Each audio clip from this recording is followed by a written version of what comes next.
北京时间1月8日，洛城迎来德比之战，湖人主场面对快船的挑战。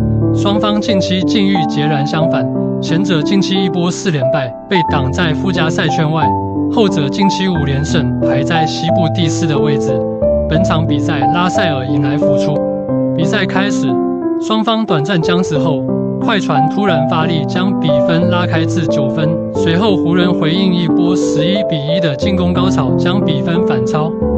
首节末段，快船抓住湖人进攻下降，再次拿到场上优势。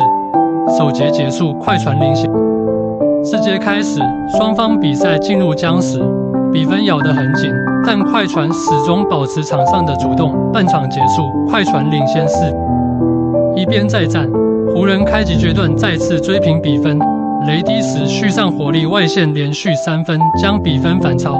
随后双方大打对轰，比分交替领先。3节战罢，湖人反超领先4分。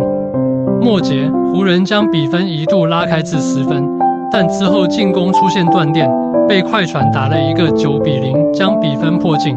末节关键时刻，鲍威尔造普林斯3分犯规，3罚全进，将比分战平。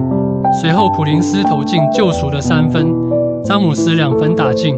随着鲍威尔绝平3分不中，湖人在主场106-103险胜快船，结束4连败的同时，终结快船5连败。